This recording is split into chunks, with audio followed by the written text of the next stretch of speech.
gemeente en welkom hier in die huis van die Here en welkom vir julle wat hier voor sit. Julle is sekerlik baie opgewonde want as jy na hierdie prentjies kyk, waaraan laat dit jou dink? Aan Kersfees. Daar's 'n son en vuur en daar's daai goed wat jy die Kersboom mee opmaak en dit. Nou watse woorde kom by jou op as jy hierdie prent sien? Wat is die woorde wat by jou opkom? Geskenke. Kyk 'n bietjie of is daai die woorde wat by jou opkom? Vakansie, familie, ontspan, kuier, Kersfees en swem en rus en see.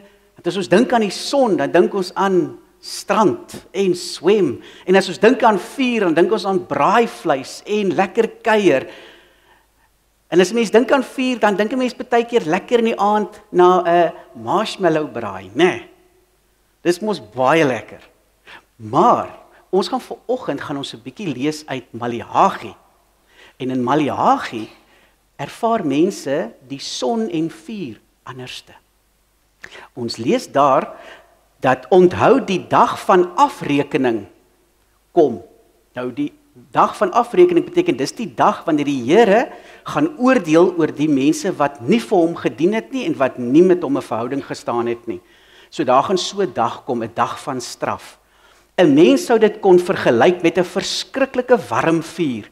Op daardie dag sal dieselfde vrede, beter weterige mense wat gedink het God is iemand met wie jy speletjies kan speel, soos fyn houtjies in 'n vuur wees. Die vlamme sal nog skaars aan hulle raak, dan sal hulle klaar tot as verbrand. Daar sal niks van hulle oorbly nie, sê die Here, die groot koning. So die Here sê, as ons so rondom ons kyk, dan lyk dit baie keer, as ons sien wat mense wat so verkeerd doen en sleg doen en mense wat ander mense seermaak en selfs doodmaak en dit. Die Here sê daar gaan 'n tyd kom wanneer al daai goed weg gaan wees. Dit gaan wees soos wanneer jy nou kyk na daai vuur. Wanneer ons al die klomp takke en al die vuil goed op daai vuur gooi en dan brand daai vuur alles uit dat dit net as is. Dis 'n verskriklike boodskap. Maar daar sê, maar vir die van julle wat my liefhet, sê die Here, en aan my gehoorsaam is, sal my verlossing soos die son wees. Wanneer dit opkom, jaag dit die donker weg en gee lig. Daar waar die son se strale op 'n seerplek skyn, word dit vinnig gesond. So sal ek die nuwe lewe oor julle laat kom. Hy sê, die son se strale en daar waar 'n seerplek is, sal dit gesond raak. Nou het jy geweet dat son is baie, baie goed vir jou, né? Ons het mos geleer is Vitamiene D. En wie van julle het al 'n seerplek gehad en as jy buitekant in die son en dit is, dan word hy vinniger gesond. Het jy al gesien? Maak 'n vinniger roofie, hy raak vinniger gesond.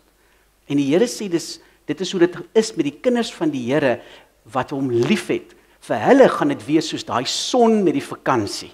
Dis net lekker. En dan sê hy nog, hy sê dat dit sal dan sal julle soos opgewonde kinders wees wat 'n nuwe geskenk kry.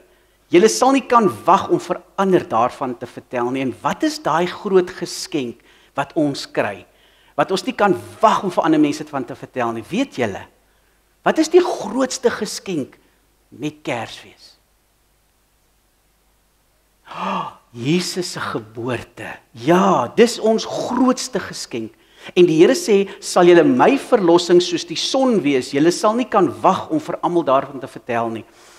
Net soos wat jy nie, as jy by 'n lekker vakansie was, dan kan jy mos nie ophou om vir mense te vertel van hoe lekker die vakansie was nie. En as ons die verlossing van die Here ervaar, kan ons nie ophou om vir mense te vertel van die verlossing van die Here en dat dit ook vir hulle is. Die verlossing is ook vir hulle. So as julle nou hier uitgaan, gaan julle nou ook, ons het mos nou hierdie hele tyd het ons gepraat oor die woord van God is lig, ewig en waar. En Jesus is die woord van God wat mens geword het en vir ons die verlossing gebring het. Hy is soos daai son vir wie ons baie lekker, maar vir die wat verlore gaan, is daai son iets wat vir my baie sleg gaan wees. Mag ons uitgaan en mag ons die Here gaan dien. So ek gee julle nou gou kans, wanneer julle gou so vinnig van hier af uitbeweeg. Terwyl hulle dan nou so uitbeweeg, wil ek dan vra, Gert, kan ek jou daar van agteraf roep om vir ons die kers te kom aansteek, asseblief man. Die kers wat dan vir ons simbolies van hierdie lig is, waarvan ons gelees het. As 'n mens so naby aan daai vuur staan, dan voel jy ook sy hitte, en verdryf dit dan ook die donkerte. Baie dankie. Psalm 89 sê, oor die troue liefde van die Here wil ek altyd sing. Van geslag tot geslag wil ek trou met my mond bekend maak. Wil ek u trou met my mond bekend maak. Ja, ek sê dit, vir ewig word u troue liefde gevestig. In die hemel hou u trou in stand. Ek het 'n verbond gesluit met my uitverkorene. Ek het aan my diensknegt Dawid met 'n eed beloof, vir altyd hou ek jou nageslag in stand. Van geslag tot geslag het ek jou troon gevestig.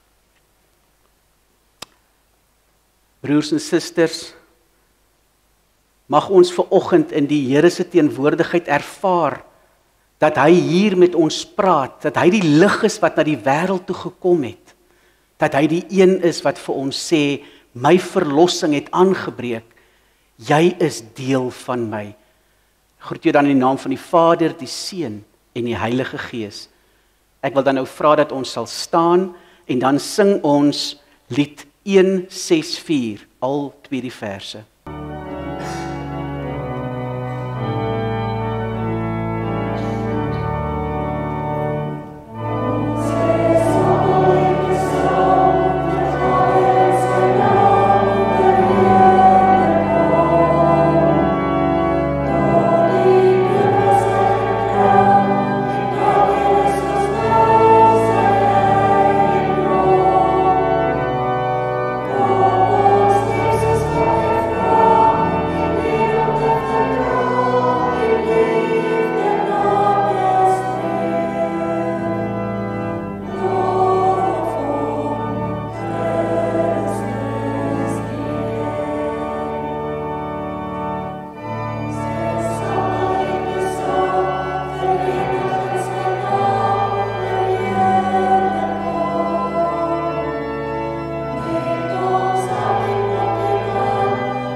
Psalm 89 sê dan ook verder, die hemel moet u wonders prys, Here, ja, u trou in die byeenkoms van heiliges, want wie in die uitspansel kan langs die Here gestel word, wie onder die hemelwesens is aan die Here gelyk, 'n uiters gedigte God in die kring van die heiliges, en gevrees deur almal om hom.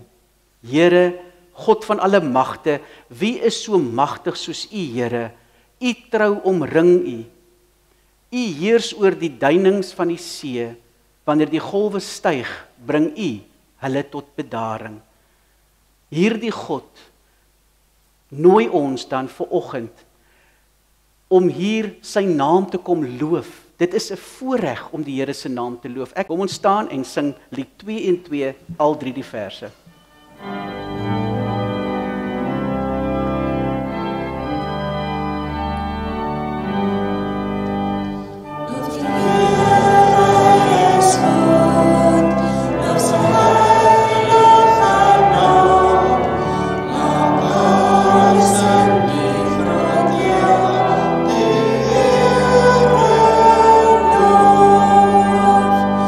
Ek wil die Here loof.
Kom ons sluit die oë. Hy gee hul wat roep weer nuwe krag. Here, U is die bron van ons krag. Die bron van liefde, want U is liefde. Here, dankie dat ons hier by mekaar mag kom. Dankie vir die voorreg wat ons het, Here, om in die deure te kan inbeweeg, sonder om oor ons skouer te loer, na ander wat ons vervolg, en dit vir ons nie moontlik maak om hier in te kom nie. Here, ons harte gaan uit vir ons broers en susters, wat nie die voorreg soos ons geniet nie. Here, dankie dat ons ook hier in die teenwoordigheid kan wees onder die geklank van die evangelie. Dankie dat U bemoeienis maak met ons en dat U ons van hier af uitstuur om te gaan doen wat U van ons vra. Here, dankie vir die woord. Here, wil U die woord ook, wanneer ons nou die woord lees, wil ons vir ons oopbreek, Here. Here, elkeen wat hier sit, ken U by die naam. U ken ons beter as wat ons onsself ken. En Here, wanneer ons so voor U sit, wil U met U Gees ons deurgrond, Here. En wil U vir ons wys as daar iets tussen ons en U is wat nie reg is nie. Wil U dit op ons gedagtes bring, sodat ons daarin sal dink en dit sal regmaak, Here. Here, ons wil U dien met ons hele lewe. Ons wil in U gehoorsaam wees. Vergewe ons dat ons baie keer dit doen, Here. Dat ons baie keer so baie ander dinge doen en so baie ander dinge vooropstel, dat U die laaste is waarna ons dink. Vergewe ons, Here. Wil U ons kom nuut maak van binne af, deur U Gees. Amen. Ek wil vra daar waar jy sit, dat ons dan die volgende lied sal sing, wat sê, U goedheid, Heer, kan ons nie pyl nie, wie word daardeur nie diep getref? En dit is daai deurgronding van die Here se Gees. Wanneer die Here kom en hy deurgrond jou, dan word ons diep getref, en dan besef ons eintlik op daai oomblik wie die Here is. Dan is dit soos Petrus, wat besef wie in die skuit saam met hom is, wat sê, gaan vir my af weg, Here, ek is nie werd dat U hier is nie, ek is 'n sondige mens. Kom ons sing dan die volgende gedeelte in erkenning, dat die Here is van ons lewe. Thank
daar dalk 'n woord of selfs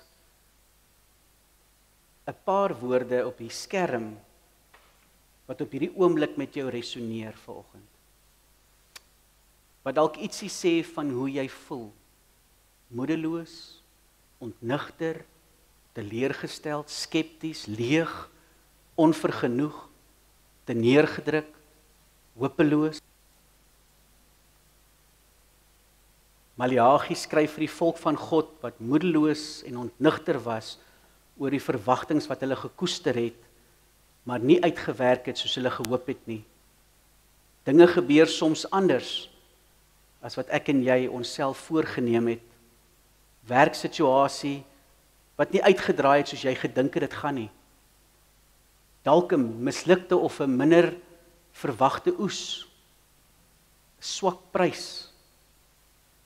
Dalk 'n slegte vraestel wat jy geskryf het. 'n Huwelik wat maar net nie wil slaag nie, wat kinders of familie wat jou teleurstel. Ideale wat dalk nie realiseer nie. En agter al hierdie dinge is daar met tye die uitgesproke of die onuitgesproke vraag: Here, waar is U? Gee U om wat van my word? Gee om wat met my gebeur? Here, het U my enigstens nog lief?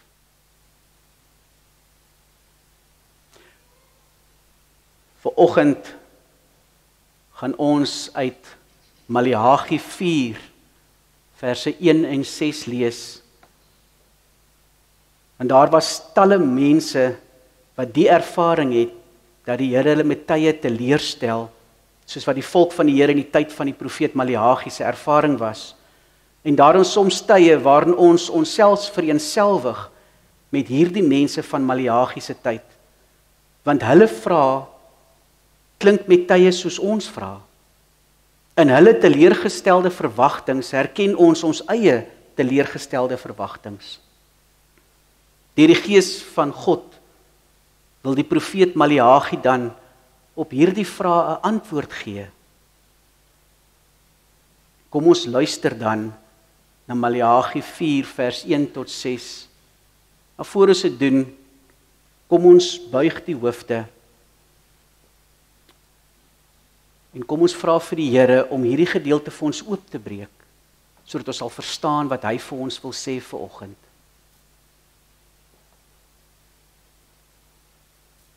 Here, maak my gewillig om te neem wat U alles vir my gee vanoggend, om te luister na wat U vir my wil leer, om te aanvaar wat U vir my oplê, om te wees wat U van my verlang, en om te doen wat U my beveel. Amen. Maleagi 4, verse 1 tot 6. Want kyk, die dag gaan kom, dit gaan brand soos 'n oond, dan sal al die verwaande mense en elke booswig kaf wees, en die dag wat kom sal hulle verbrand, sê die Here, heerser oor alle magte. Daar sal nie wortel of tak van hulle oorbly nie, maar vir julle wat ontzag het vir my naam, sal die son van geregtigheid deurbreek met genesing in sy strale. Dan sal julle uitgaan en bokspring soos kalwers wat op stal was, en julle sal die goddeloses vertrap. Ja, hulle sal as onder die sole van julle voete wees op die dag wat ek voorberei, sê die Here, heerser oor alle magte. Onthou die wet van Moses, my diensknegt, wat ek hom by die Horeb beveel het en wat vir die hele Israel geld. Die vaste voorskrifte en bepalings. Kyk, ek gaan Elia die profeet vir julle stuur, voordat die groot en verskriklike dag van die Here kom. Hy sal ouers met kinders versoen en kinders met ouers, sodat ek nie hoef te kom en die land met 'n banvloek tref nie.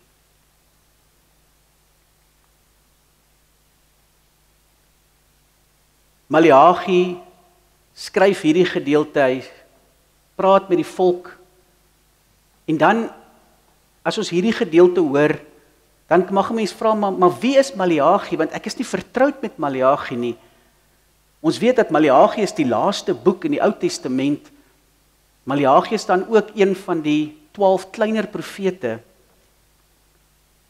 En Maleagi, die naam Maleagi beteken my boodskapper.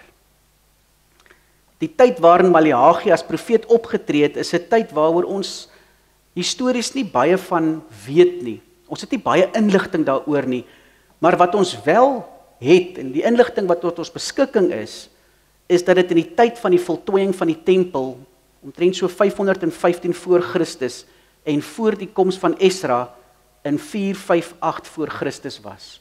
So ons weet wat se tyd was dit gewees. Dit was die tyd toe die Persiese Ryk die heerser van die destydse wêreld was. Darius die eerste en sy opvolger Xerxes was die Persiese heersers in bewind van daai tyd.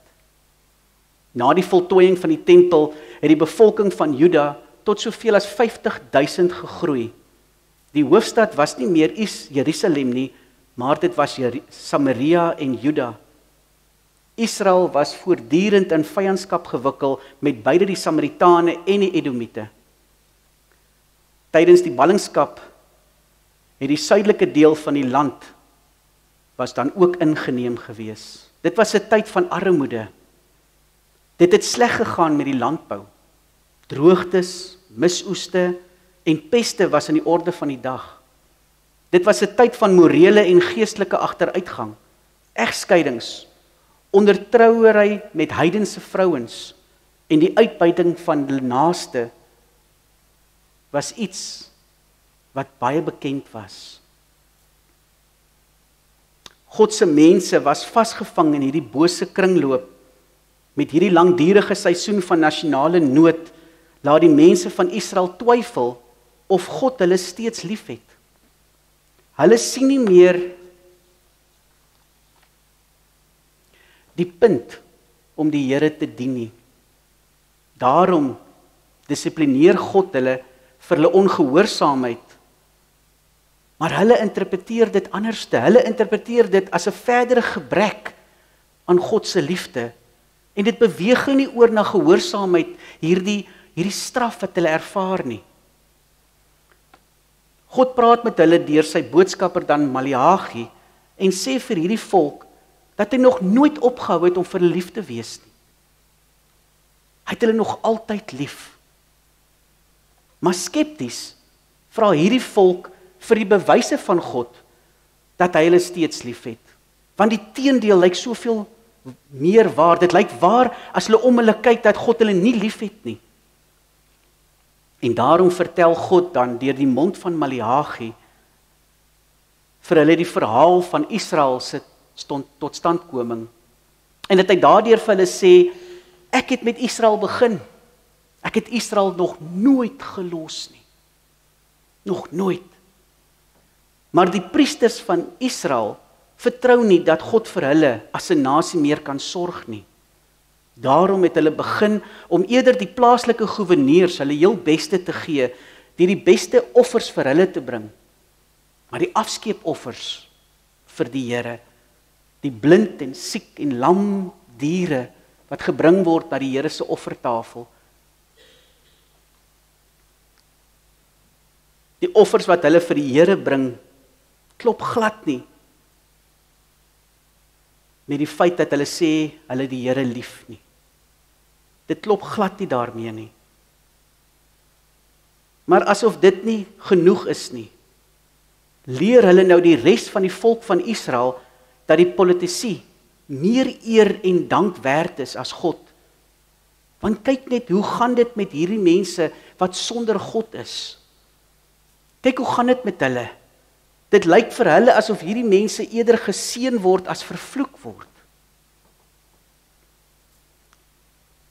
Jy sien, in Israel was dit die ou gevestigde oortuiging dat die Here regverdig is en reg laat geskied. Wat beteken dat die ongelowiges die straf van die Here sal ervaar. Maar vir die volk lyk dit op die oomblik en voel dit vir hulle dat die Here dit kom omkeer het. Dat mense wat verkeerd doen, juis die mense is wat namens hulle en volgens hulle geseën word, want hulle is voorspoedig en dit gaan goed met hulle, maar as hulle na hulle eie lewe kyk, dan gaan dit sleg. En dan vra hulle vir hulle self af met hierdie raamwerk wat hulle het, is ons nie dalk onder die Here se vloek nie? En dan begin hulle die vraag vra, maar is dit nie omdat ons nou nog steeds aan die Here wil vasklou nie? Hierdie wat wegbeweeg het, miskien moet ons ook so begin maak soos hulle. Miskien moet ons word soos die mense om ons. Want kyk hoe goed gaan dit met hulle. God se eerste priesters was juis gekies en aangestel gewees, omdat hulle God vertrou het. En as ons kan onthou, toe die goue kalf gemaak is in die woestyn en Moses van die berg afkom, was die Lewiete die gewees wat gesê het, wees vir God, en hulle het uitbeweeg en sê, ons is vir God. En uit hulle was die priesters dan gewees.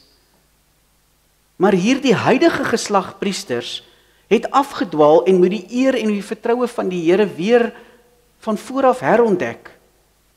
Want anders gaan hulle onder die vloek van die Here kom. Hulle het ontrou geword aan die Here en die terrein waarop hulle ontrouheid aan die Here die duidelikste was, kon gesien word deur die huwelik. Die mans van die volk het Israel, hulle het begin ondertrou met heidense vroue. Want hulle het gevoel dat as hulle hierdie ander vroue, die heidense vrou met hulle trou, dan maak dit ook vir hulle 'n beter kans om ook deur hulle gode geseën te word. En dit het vir hulle ook dan meer aansien gegee met die mense van daai tyd. En so het hulle vrouens gelos om met ander vrouens wat vreemde gode aanbid te trou. Die ondertrou met die vroue van die ryk wat in bewind was, naamlik die Persiese regering, het vir hulle, glo hulle, sosiale en ekonomiese voorspoed ingehou. Want jy sien, om in 'n heidense familie in te trou, het hulle gehoop om dan goedkeuring te kry en ook versorging, en sal dit met hulle ook begin goed gaan. Net soos hierdie mense wat hulle dan so sien en beny. Maleagi waarsku dat die ontrouheid van Israel se mans aan hulle vrouens 'n direkte bewys is van hulle ontrouheid aan die Here.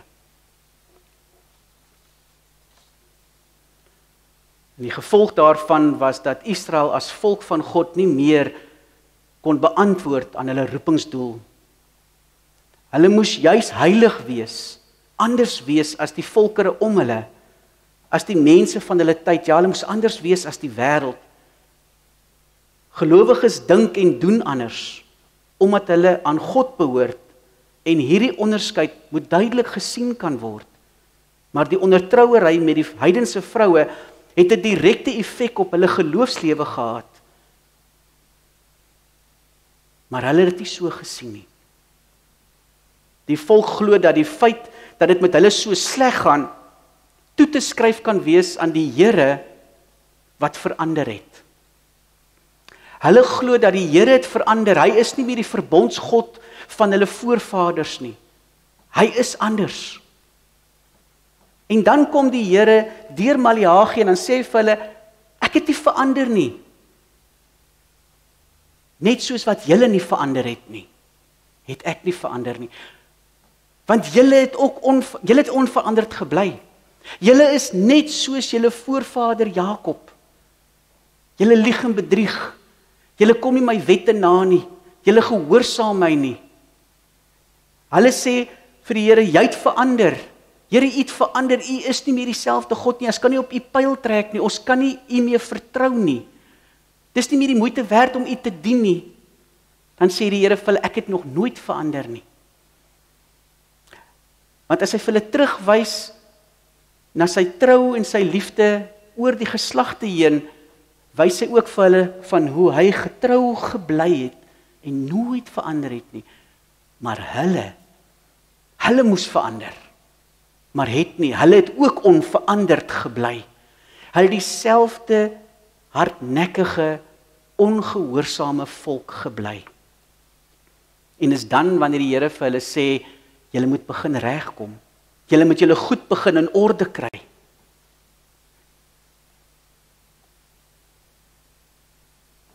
Dis erg om te dink dat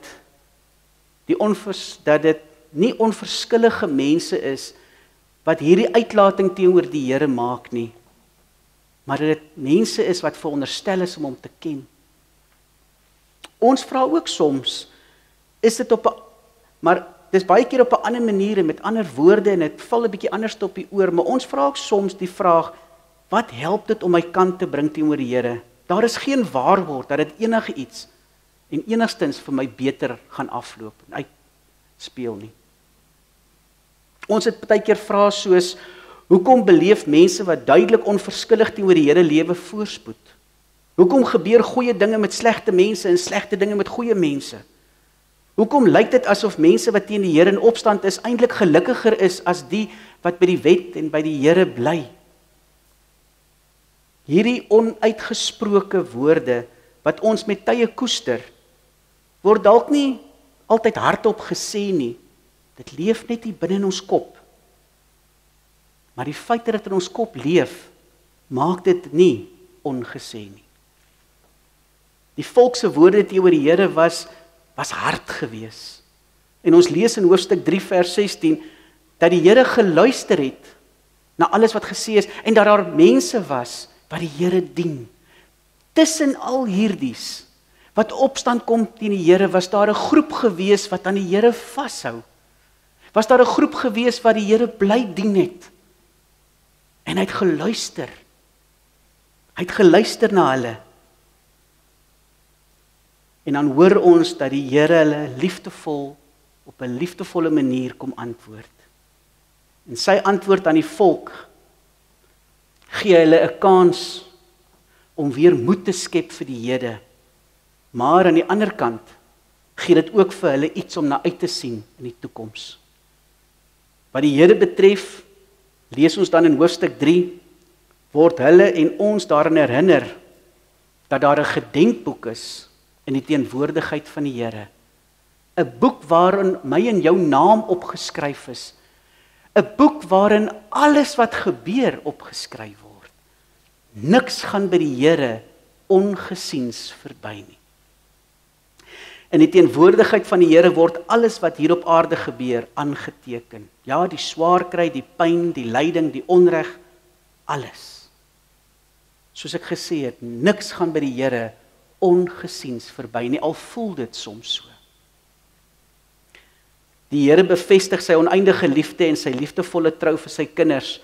En dan lees ons in hoofstuk 3 vers 17 tot 18 dat die Here se kinders sy kosbare besitting is en dat hy hulle vergelyk met 'n verloofring en dat hy vir hulle sê, soos hierdie kosbare besitting, so is julle vir my.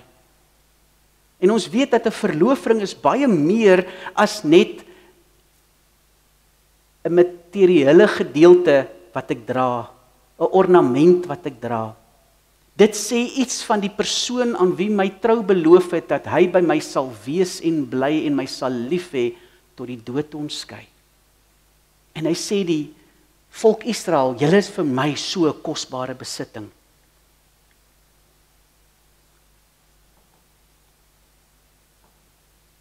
Ons kan ook soos die volk in die tyd van Maleagi om ons rondkyk en voel dat die Here teen ons gedraai het. Dat dit voel asof alles wat rondom ons gebeur ongestraf en ongesiens verbygaan. Die korrupsie, die onreg, die uitbuiting. Dit lyk asof onreg aan die orde van die dag is. En hartseer, soms sluk dit ons in. Soms oorweeg selfs kinders van die Here dit om ook iets onder die tafel te vat, om ook die gesig te draai en weg te draai vir wat reg is en meer in die rigting van die onreg te kyk. En is daar baie keer by ons ook die ding van, maar niemand sal weet nie. Almal doen dit. Die Here sê, ek weet, ek sien alles. Maar kom ons kyk net weer na vanoggend se gedeelte, waarby ek wil stil staan. Vanoggend se gedeelte waarmee die boek Maleagi dan afsluit, herinner die Here die volk aan 'n naderende oordeelsdag wat gaan kom, bekend as die dag van die Here. Dis 'n dag wat vir hulle bekend was. 'n Dag wat hulle van gehoor het, wat ook opgeteken is in die boek Daniël. Die Here doen 'n beroep op hulle, as hy met hulle praat oor die dag van die Here, doen hy 'n beroep op hulle om terug te keer na hom toe, om hulle te bekeer. En dan vra hulle, hoe moet ons bekeer? Ons is nog heeltyd by die Here, dan is dit nee. Julle het weggedraai van my, julle het julle rug op my gedraai, draai terug na my toe. Want dan kom die Here en dan sê hy vir hulle, hierdie dag van die Here waarna julle so uitsien, die dag wanneer daar reg en geregtigheid gaan gebeur, gaan nie dalk so 'n goeie dag wees, soos wat jy jou voorneem nie. Dit gaan 'n verskriklike dag wees. En dan sê hy ook dat hierdie dag gaan begin, ook soos wat sterk seep, klere skoon was, soos wat vuur goud smelt om die onreinheid uit die goud uit te weg te vat. So gaan hierdie dag wees binne in my volk. Want hulle het geglo dat die dag is net daar vir die volkere, vir die heidene, vir die wat nie Israel is nie, want vir hulle was almal buite Israel was heiden. Hulle gaan geoordeel word. En hier hoor hulle dat die Here vir hulle sê, ek gaan 'n skoonmaak proses begin binne in my tempel. Hier by die priesters. Dat hulle weer deur die skoonmaakproses weer offers sal bring soos dit oorspronklik veronderstel was om te doen.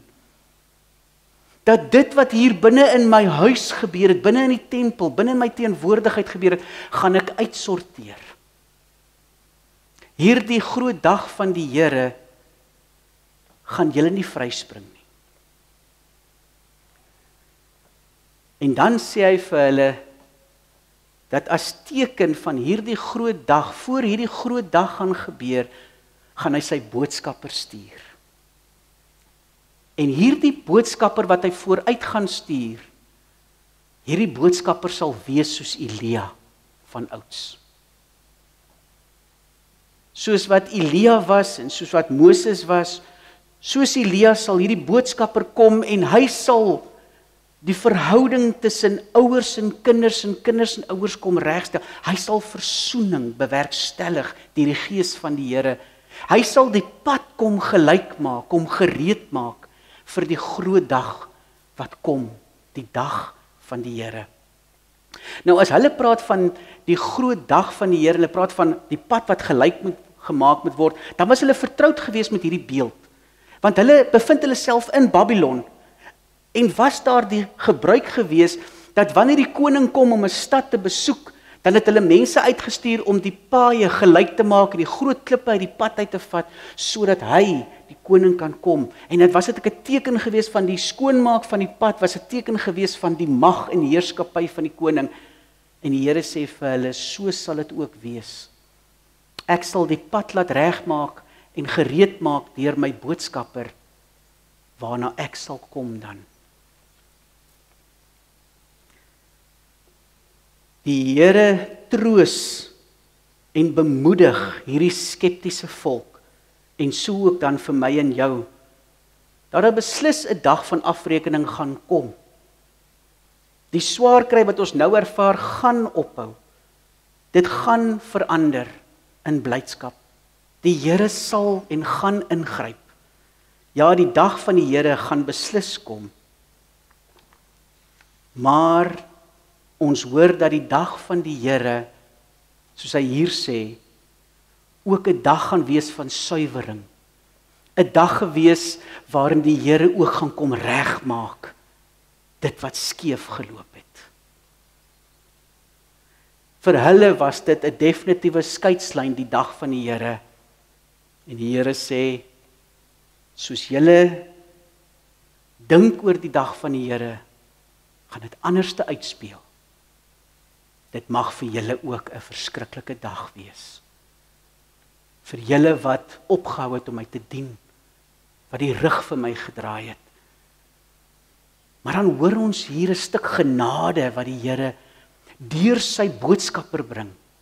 'n Stuk genade wat hy sê, voor hierdie verskriklike dag gebeur, gaan daar 'n genadetyd kom. 'n Tyd van versoening. 'n Tyd vir bekering, 'n tyd vir terugdraai, 'n tyd vir oordoen en weer doen en reg doen. En dan sê hy vir die wat vashou, en die wat my bely, en die wat end uit aan my dien en end uit aan my vashou, vir julle sal die son van geregtigheid deurbreek. En hulle was vertroud met hierdie beeld van die son, want in die oosterse kulture, onder andere as ons dink in Egipte en Mesopotamië, het hulle die son Ra aanbid. En die son was dan ook baie keer voorgestel met hierdie Ra, met hierdie vlerke, wat die teken was van verlossing, van krag, van beheer. En hy sê, vir julle wat my kinders is, sal die son van geregtigheid met genesing in sy strale sal deurbreek. Die donker wat jy nou ervaar, die lig sal deurbreek. En dan, as ons hierdie goed hoor, skryf Maleagi dit vir die volk, vir dit wat in die toekoms lê. En dan na die boek van Maleagi, tot die uitspeel van dit wat ons hier hoor van die boodskapper wat dan op die toneel verskyn, is daar 400 jaar wat verloop. Waar daar ryke kom en ryke gaan. En ons hoor elke keer in Maleagi, so sê die Here, heerser oor alle magte. En hy sê dit 22 keer in die hele boek van Maleagi. Daar kom ryke, klomp heersers, maar die Here bly die heerser oor alle magte. En dan gebeur die wonder. Die lig wat na die wêreld kom. Die son wat deurbreek. Jesus se geboorte. Ons sien vir Johannes wat vooruitgestuur was om die pad gereed te maak. En toe hulle vir hom vra, is u die een wat ons moes verwag het? En sê hy, nee, ek is die een van wie geskryf is, ek is die stem in die woestyn wat sê, maak die pad vir die Here gelyk. En kom Johannes op die toneel en begin hy mense doop en preek hy die versoening. En word die versoening bewerkstellig en gebring deur Jesus Christus aan die kruis. En ons kyk terug. Hulle het vorentoe gekyk. Ons kyk terug. En ons bevind onsself ook in 'n tyd nou waar dit lyk asof korrupsie en alles die oorhand gekry het, maar die Here kom vanoggend weer deur sy woord en hy kom bevestig vir my en jou. En hy kom bemoedig ons. Daar kom 'n dag van oordeel. Hou vas aan my. Bly by my. Ek het jou nie vergeet nie. Ek sal jou nie begewe of verlaat nie. Ek sal by jou bly tot die volëindiging van die wêreld. Ek het jou lief. Ek het nog nooit verander nie. Ek is die Here, heerser oor alle magte. Ja, Jesus het gekom. Hulle vooruitsig, ons terugskouend. En ons gaan ook nou in 'n seisoen weer in, waar ons herinner word aan 'n dag van oordeel wat gaan kom, maar met versoening wat vooraf gegaan het. En ons nog steeds in 'n tyd leef van versoening.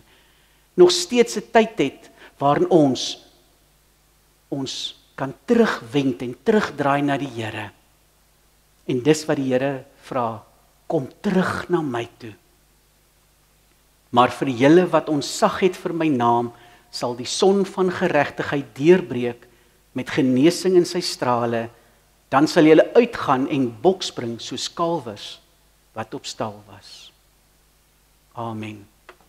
Kom ons sluit die oë.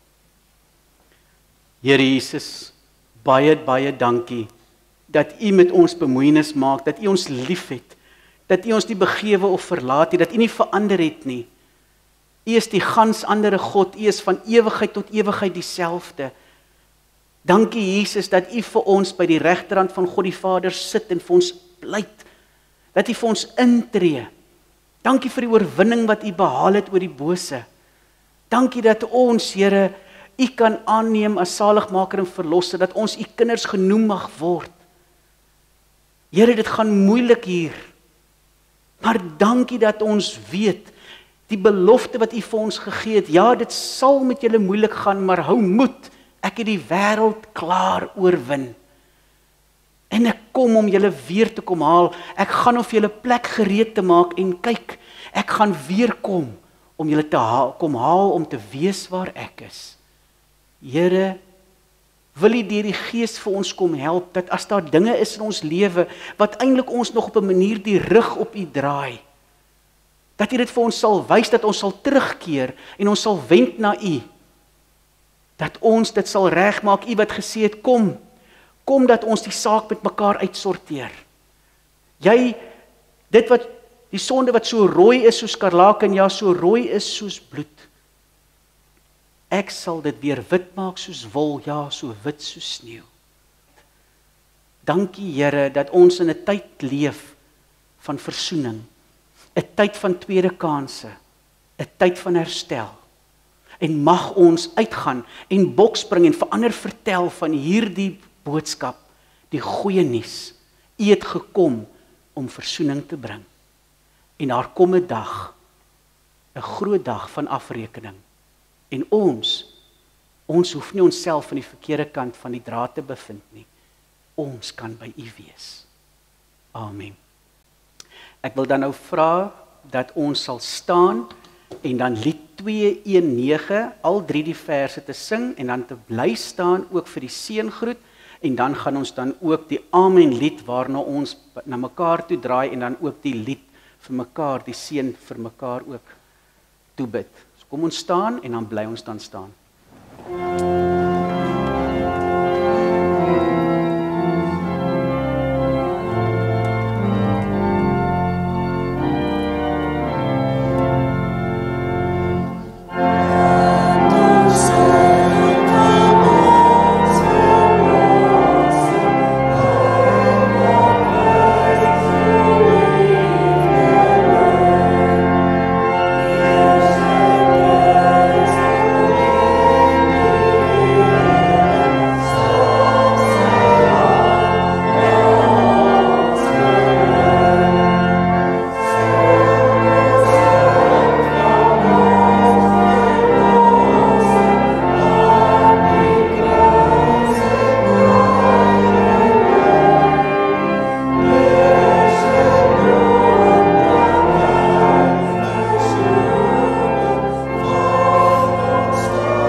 jy van hier af uitgaan en mag jy gaan leef in die lig van die Here.